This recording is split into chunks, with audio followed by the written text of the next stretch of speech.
My dear students and my friends, आपका Jain spark education पर स्वागत है। हम पढ़ रहे हैं Fourier integral representation of the function f x. तो आज उसमें हम स्टडी करेंगे Fourier integral representation of F x in complex और एक्सपोनेंशियल फॉर्म। तो बिना देर किए फिर हम चलते हैं। तो आज का हमारा टॉपिक है Fourier integral in complex form और we can say Fourier integral in exponential form. So इससे पहले हमने पढ़ा था Fourier integral representation of a function f x which is equal to this one given by equation number 1। So यहाँ पे आप देखोगे ये जो है वो इसको रियल फॉर्म भी आप कह सकते हो, ठीक है। तो अब हमें इसे कॉम्प्लेक्स फॉर्म या एक्सपोनेंशियल फॉर्म में कन्वर्ट करना है। तो कॉस के साथ एक्सपोनेंशियल का क्या रिलेशन होता है ये हमें पता है। E raise to power i x या e raise to power minus i x, तो क्या होता है e raise to power minus x is equal to होता है cos x minus i sine x, ठीक है। तो हम उसकी हेल्प से इसको एक्सपोनेंशियल फॉर्म में कन्वर्ट कर सकते हैं। तो इसके लिए हम क्या कर रहे हैं, देखो हमें पता है जो cos alpha t minus x है ये क्या है, इवन फंक्शन होता है एल्फा का, ठीक है।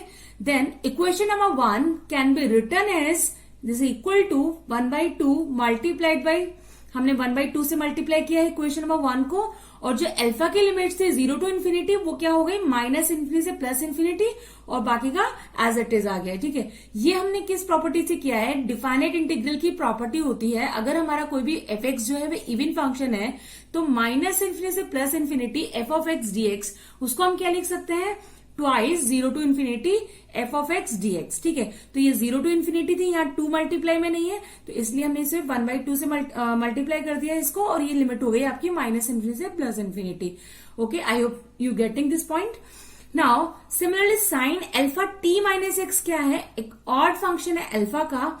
Then what we can return, जो ये इंटीग्रल है आपका 1/2 मल्टीप्लाइड बाई 1/पाई माइनस इन्फिनिटी से plus infinity f t sine alpha t minus एक d t into d alpha. यहाँ पे साइन जो है क्या है, ऑड फंक्शन है एल्फा के रिस्पेक्ट में। तो ये जो अगेन डिफाइनाइट इंटीग्रल की प्रॉपर्टी हमारी, अगर एफ एक्स हमारा ऑड फंक्शन होता है देन माइनस इन्फिनिटी से plus infinity f of x d x is equal to 0, ठीक है। तो उस डिफाइनाइट इंटीग्रल की प्रॉपर्टी से ये इंटीग्रेशन क्या है 0। ये हमने क्यों लिखा है ये वाला इंटीग्रेशन इक्वेशन नंबर 3, क्योंकि हमें पता है कि हम ई की पावर आई में बनाना चाहते हैं। तो कॉस का फंक्शन हमारे पास ऑलरेडी था, साइन का फंक्शन बनाने के लिए हमने ये किया। ओके, नाउ इस इक्वेशन नंबर 3 दिया। इक्वेशन नंबर 3 को हम माइनस आयोटा से मल्टीप्लाई कर रहे हैं, ठीक है। 3 को आयोटा से माइनस आई से मल्टीप्लाई किया and add it to the equation number 2, ठीक है। जो इक्वेशन नंबर 2 था उसमें ऐड कर रहे हैं। तो जो ये हमारा लेफ्ट हैंड साइड पार्ट है वो तो क्या हो जाएगा f x minus i into 0 that is f x itself which is equal to, तो 1/2 पाई ये कॉमन आ रहा है, माइनस इनमें से प्लस इन्फिनिटी, माइनस इनमें से प्लस इन्फिनिटी, सेकेंड इंटीग्रेशन की लिमिट्स एफ ऑफ टी दोनों में कॉमन है। फर्स्ट से आ गया cos alpha t minus x, यहाँ पे हमने माइनस आई से मल्टीप्लाई किया तो ये इसके साथ ले लिया हमने minus i sine alpha t minus x d t into d alpha, ठीक है। तो अब देखो ये जो हमारा पार्ट है ये क्या हो जाएगा e raise to power minus i alpha t minus x, क्योंकि हमें पता है ई की पावर माइनस आई एक्स क्या होता है cos x minus i sine x, ठीक है। तो वो हमने यूज किया तो ये मिल गया हमें। ओके, सो अब यहाँ पे इसको हम अलग अलग कर सकते हैं। 1/2 पाई माइनस इन्फिनिटी से प्लस इन्फिनिटी, माइनस इन्फिनिटी से plus infinity f of t e की power minus i alpha t d t, और ये ई की power i alpha x positive के साथ, क्योंकि अल्फा का फंक्शन है तो यहाँ इस इंटीग्रेशन से बाहर ले सकते हो, ये टी की लिमिट्स है आपकी, ठीक है। तो ई की power i alpha x is independent of T, तो वो इस इंटीग्रेशन से बाहर आ जाएगा। ओके, सो इस इंटीग्रेशन को आप इस तरीके से भी लिख सकते हो, जो 1/2 पाई है वो 1/रूट पाई हमने बाहर ले लिया, और 1/रूट पाई जो है वो ये एफ टी के इंटीग्रल के साथ लिख सकते हैं। सो ये जो हमारा आया है this is the required exponential और complex form of Fourier integral of a function, ठीक है। तो अब इसके बेसिस पे हम एक एग्जाम्पल देखते हैं। So now we take a question. What is the question? Using Fourier integral representation show that this integral is equal to 0 if x is less than 0, pi by 2 if x is equal to 0, pi into e raise to power minus x if x is greater than 0। तो थोड़ा question ध्यान से समझिए, important question है, ठीक है। क्या question कहना चाहता है, फोरियर इंटीग्रल रिप्रेजेंटेशन यूज करते हुए हमें ये इंटीग्रल की वैल्यू ये बतानी है, ठीक है। यानी कि यहाँ पे हमें फंक्शन जो है वो डायरेक्टली गिवन नहीं है, ठीक है। हमें शो करना है this integral is equal to this one, ठीक है। सो हमें फंक्शन खुद अपने आप से कंसिडर करना पड़ेगा और उसका फोरियर इंटीग्रल रिप्रेजेंटेशन में फाइंड करना होगा और उसकी हेल्प से हम ये इवेलुएट करेंगे। ये क्वेश्चन है, ठीक है। जैसे इस तरीके से क्वेश्चन आ गया, मान लो f x is equal to something, find the Fourier integral representation has evaluate, ठीक है। तो वहां फंक्शन आपको गिवन है, आप उसका पहले फोरियर इंटीग्रल रिप्रेजेंटेशन फाइंड करोगे और उसके हेल्प से वो इंटीग्रल इवेलुएट करोगे। यहां पे हमें क्या गिवन है, ये इंटीग्रल हमें ये बताना है using Fourier integral representation. Means हमें फंक्शन खुद से कंसिडर करना पड़ेगा, इसको ध्यान में रखते हुए, क्योंकि हमें पता है जैसे जो भी इंटीग्रल आपका आ जाता है वो किसके इक्वल आता है, एफ एक्स के इक्वल आता है। तो यहाँ पे जो मल्टीप्लीकेशन में है हम इधर डाल लेते हैं इंटीग्रेशन के, ठीक है, राइट हैंड साइड पार्ट में। तो वहां से ये चीज हम इवेलुएट कर सकते हैं। तो उसी को ध्यान में रखते हुए हमने क्या अज्यूम किया, क्या कंसिडर किया, function f x is equal to 0 if x is less than 0, 1/2 if x is equal to 0 and e की power minus x if x is greater than 0। Equation number 1 दिया है हमने। तो देखो ध्यान से इन दोनों को कंपेयर करो आप यहाँ पे, तो पाई जो है उससे मल्टीप्लाई हो जाए तो वो इसके इक्वल आ जाएगा। तो मतलब पाई हमने हटाया है, क्योंकि जनरली क्या होता है क्वेश्चंस के यहाँ पे 1/पाई समथिंग कुछ होता है, ठीक है। तो वो जब हम करेंगे it is equal to f x, तो pi multiplied by f x, तो हम एफ एक्स हमारा ये है, पाई के साथ मल्टीप्लाई होगा तो हमें ये मिल जाएगा, ठीक है। इसलिए हमने उसको ध्यान में रखते हुए ये एफ एक्स जो है वो एज्यूम कर लिया है, ठीक है।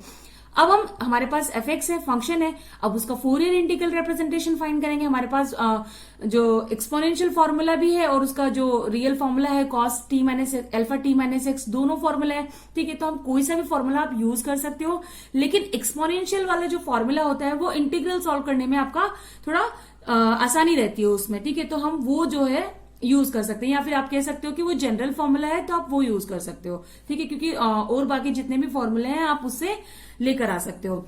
सो f x is equal to what is the formula of in exponential form, is equal to 1/2 pi minus infinity से plus infinity, this minus infinity से plus infinity f of t e raise to power minus alpha t d t into e की power i alpha x d alpha, जो कि हमने अभी study किया था, ठीक है।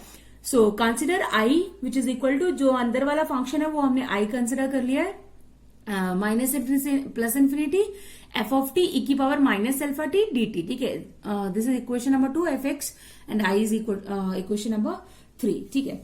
तो अब ये इवेलुएट कर रहे हैं, उसके बाद ये वैल्यू जो आएगी वो यहां सब्स्टिट्यूट कम कर देंगे, ओके।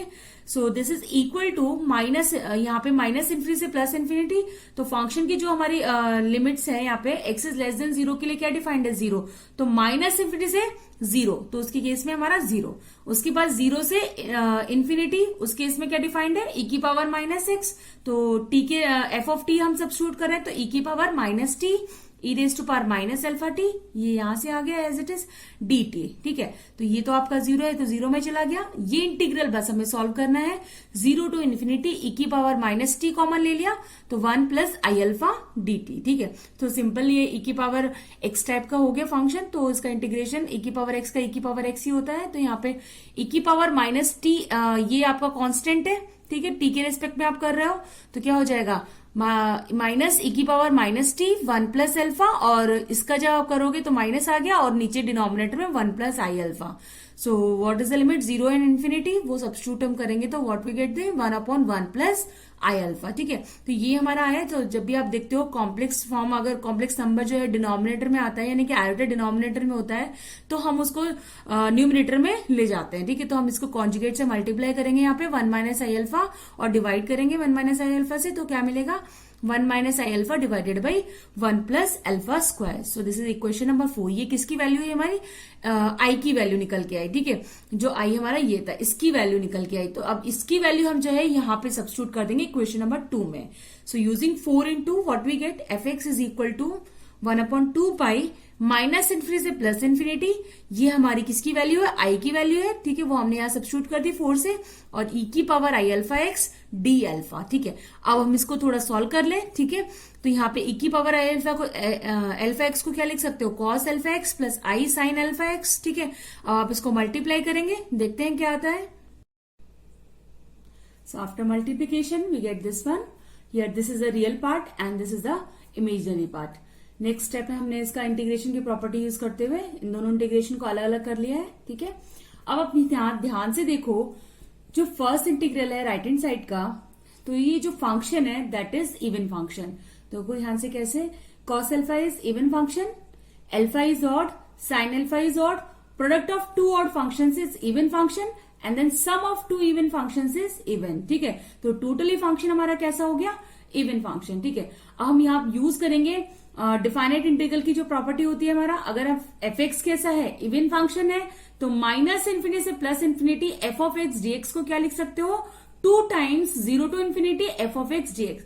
तो वो प्रॉपर्टी हम यूज करते हुए ये इंटीग्रल की वैल्यू हमने लिख दी यहाँ पे 2/2 इंटीग्रेशन 0 टू इन्फिनिटी और दिस फंक्शन, ठीक है। तो 1/2 तो ऑलरेडी था, तो 2 आपका यहाँ आ गया और माइनस इन्फिनिटी से प्लस इन्फिनिटी 0 से इन्फिनिटी में कन्वर्ट हो गया, ओके। ये हमारी फर्स्ट इंटीग्रल की बात हुई राइट हैंड साइड के।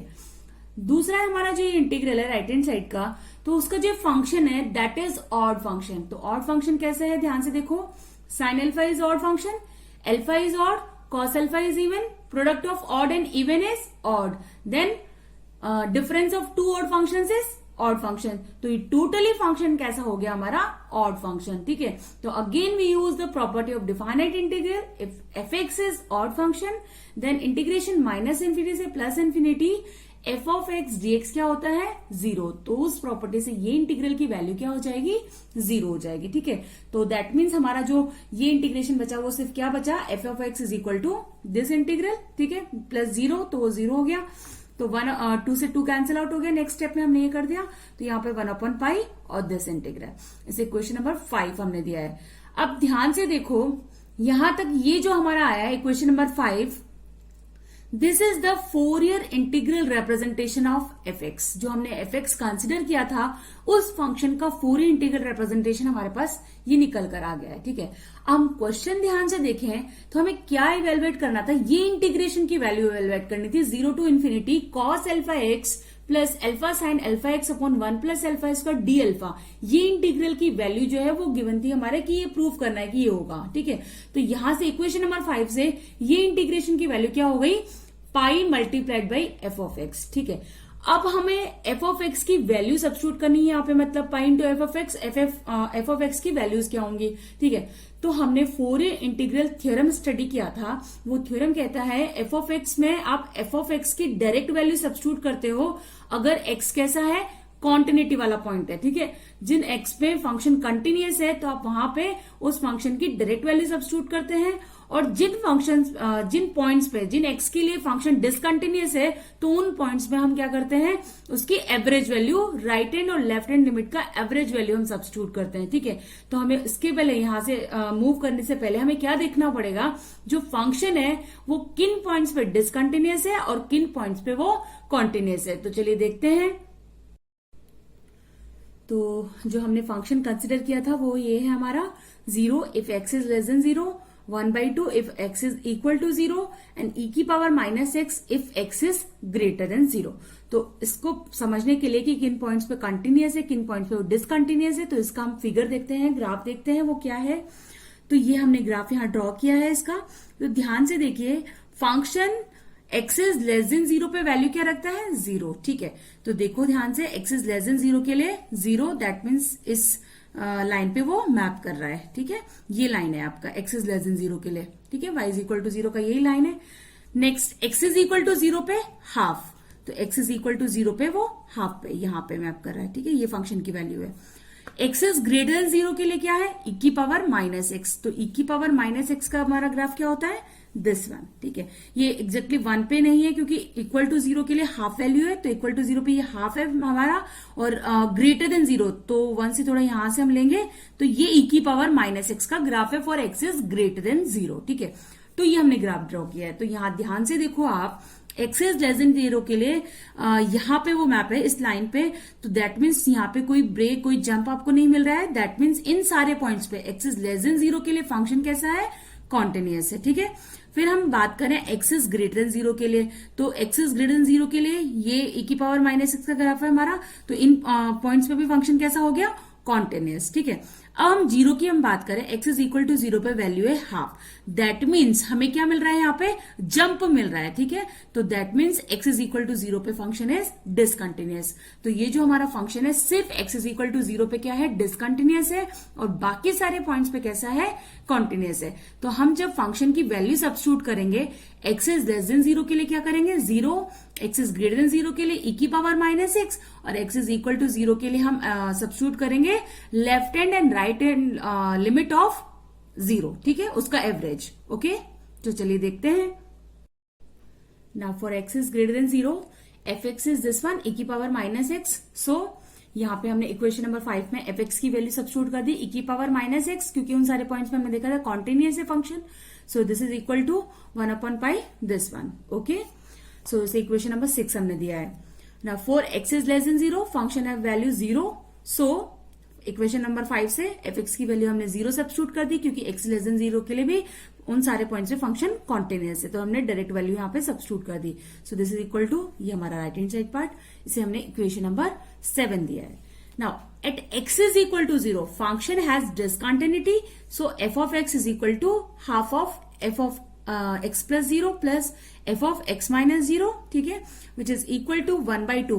उसका हम राइट हैंड लिमिट निकालेंगे तो वो आएगा आपका 1, क्योंकि वो e की पावर -x से कैलकुलेट होगा। ठीक है, और f ऑफ x माइनस 0, वो x इज लेस देन 0 के लिए जो 0 डिफाइंड था वहां से, तो वो 0 वैल्यू आ गई।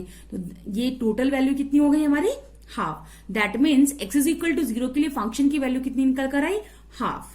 सो for x is equal to, यहाँ पे आप देखोगे कॉन्सिडेंसली ये 1/2 ही आ रही है, फंक्शन जो है वो भी 1/2 पे ही डिफाइंड है। fx हमारा 1/2 था x इज इक्वल टू 0 के लिए, और उसका एवरेज वैल्यू राइट हैंड और लेफ्ट हैंड लिमिट का एवरेज वैल्यू 1/2, ऐसा जनरली नहीं होता है। ठीक है, ये कॉन्सिडेंसली आ रही है। ठीक है, so for x is equal to 0, equation number 5 से हमने fx की वैल्यू यहाँ पे 1/2 लिख दी।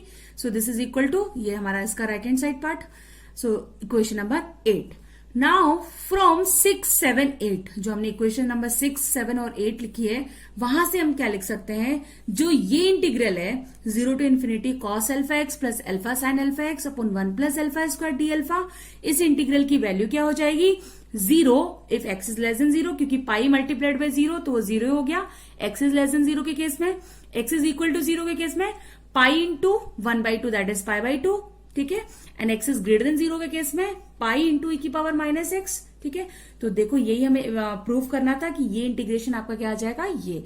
तो देखो हमने ध्यान से, हमें क्वेश्चन में ये गिवन था कि आप ये इवेलुएट करिए, तो उसके लिए हमने पहले फंक्शंस का कंसिडर किया और उसका फिर फोरियर इंटीग्रल रिप्रेजेंटेशन फाइंड किया, और उसके बाद हमने फोरियर इंटीग्रल रिप्रेजेंटेशन की हेल्प से ये इंटीग्रेशन इवेलुएट किया, जो कि ये निकल कर आया। ओके, सो स्टूडेंट्स, आज हमने पढ़ा Fourier integral representation in complex और एक्सपोनेंशियल फॉर्म, और इस पे बेस्ड हमने एग्जाम्पल भी लिया। तो आई होप आपको ये वीडियो समझ आया होगा, लेक्चर समझ आया होगा। अगर आपको मेरे वीडियोस पसंद आते हैं तो प्लीज उन्हें लाइक कीजिए, अपने दोस्तों के साथ शेयर कीजिए, और अगर कोई क्वेरी आती है तो कमेंट करके पूछिए। तो फिर मिलूंगी मैं एक नए वीडियो के साथ, तब तक के लिए बाय बाय।